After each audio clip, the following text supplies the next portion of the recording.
Hai guys, balik lagi di alur cerita film. Film kali ini berjudul Teluh Darah episode 6. Episode sebelumnya, setelah meninggalnya ayah Wulan dengan cara yang tidak wajar, sekarang giliran ibu Wulan yang diteror oleh santet. Untungnya ada Reno dan orang pintarnya membantu melacak dan menemukan bubul si dukun jahat, tapi ternyata Reno dan orang pintarnya kalah kuat. Mereka berdua meninggal terkena serangan santet. Wulan dan Esa sampai di rumah Reno. Mereka merasa heran karena di sana rame dan ada polisi juga. Wulan melihat ibu Reno tersimpul lemas dengan wajah yang berantakan. Dia tidak merespon apapun. Kemudian Wulan melihat tubuh Reno tergeletak di lantai sudah tidak bernyawa. Wulan histeris dan nyaris pingsan melihat keadaan Reno. Wulan dan Esa tengah di mobil saat hujan turun. Mereka sangat shock dengan kejadian yang menimpa Reno. Orang pintar yang bersama Reno mengalami koma dan Wulan juga sudah mengurus semua itu. Mereka penasaran orang jahat seperti apa yang tega berbuat demikian pada keluarga mereka. Terlebih Esa sangat yakin ayahnya tidak pernah punya musuh dan berbuat jahat. Tiba-tiba Wulan melihat seseorang dari kejauhan yang dari tadi memperhatikan mereka. Wulan penasaran dan curiga. Dia dan Esa mencoba menghampiri orang tersebut, tapi saat hampir dekat orang tersebut malah kabur dan menghilang di tengah derasnya hujan. Wulan sampai di rumah dengan basah kuyup. Dia menghampiri ibunya yang sedang terlihat bahagia tapi sekaligus aneh. Ibunya sedang menonton film horor tapi tertawa bahagia. Kemudian Wisnu datang menghampiri ibunya dan mereka semakin tertawa girang. Melihat hal itu Wulan langsung sadar bahwa ibunya telah dicekoki obat oleh Wisnu. Wulan memergoki adiknya Wisnu sedang mengambil obat. Wulan langsung emosi dan marah. Dia ingin Wisnu berhenti ngobat. Dia ingin Wisnu berpikir jernih dengan masalah yang sedang mereka hadapi.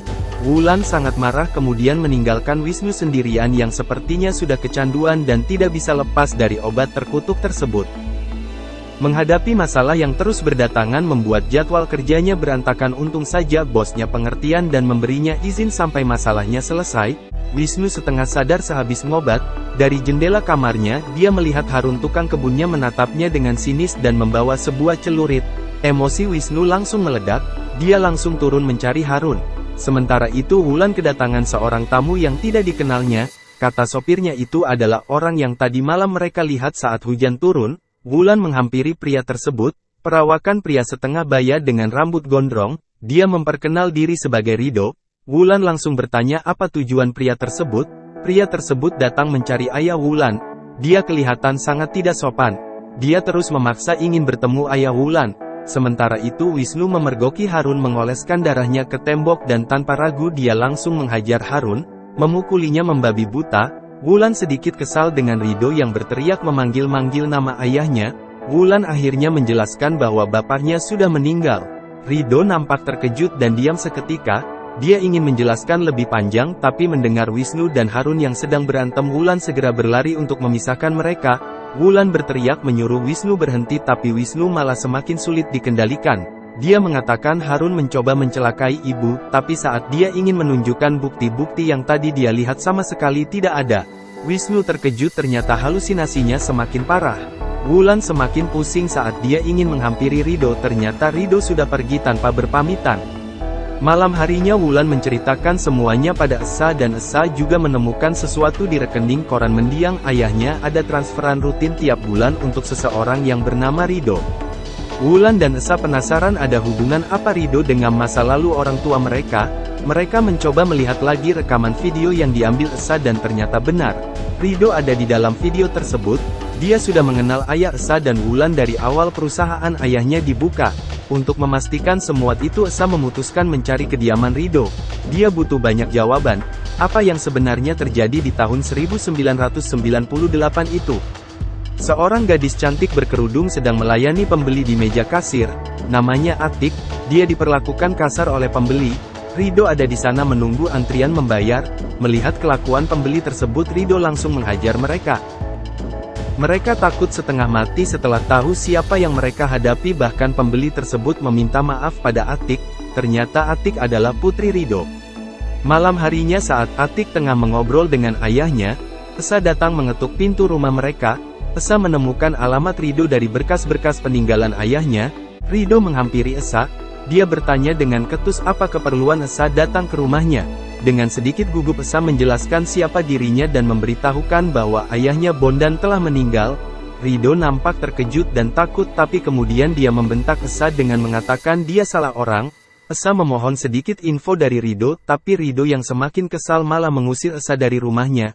Atik yang mendengar itu penasaran dan segera menyusul Esa lewat pintu belakang. Dia juga penasaran sebenarnya ada hubungan apa Esa dan bapaknya. Dari Atik Esa mendapatkan sedikit informasi kalau selama ini ayahnya memang mengaku kerja dengan Pak Bondan. Wulan sedang mengamuk karena Wisnu tetap membuat masalah dengan mengkonsumsi obat-obatan. Semua stok yang ditemukan Wulan dibuang ke toilet. Wisnu memohon untuk tidak membuang obat-obatannya. Karena Wisnu terus berusaha mencegah Wulan mengambil obatnya, Wulan emosi dan menamparkan Wisnu. Dia muak dengan segala masalah yang Wisnu perbuat akibat obat sialan itu. Tiba-tiba ibunya masuk dan meminta mereka untuk tidak bertengkar. Ibunya meminta mereka tidak boleh pecah hanya karena masalah yang sedang mereka hadapi. Wulan dan adiknya menangis sesegukan di pelukan ibunya. Mereka semua lelah dengan segala teror dan masalah yang datang. Atik sedang mengobrol dengan ayahnya. Dia tengah bersiap berangkat kerja saat mendengar batuk ayahnya semakin menjadi-jadi. Atik merasa cemas tapi ayahnya selalu menolak jika disuruh periksa ke dokter. Batuk ayahnya semakin parah dan saat melihat telapak tangan ayahnya ada bekas darah di sana. Wulan baru saja selesai berenang. Dia sedang bersiap-siap untuk sarapan tiba-tiba terkejut dan melempar cangkir tehnya. Di dalamnya terdapat kecoa. Malam harinya Wisnu yang mengalami halusinasi merasa melihat Harun di kamar ibunya. Dia yang dipenuhi kebencian dan emosi mengejar Harun dan mencekiknya.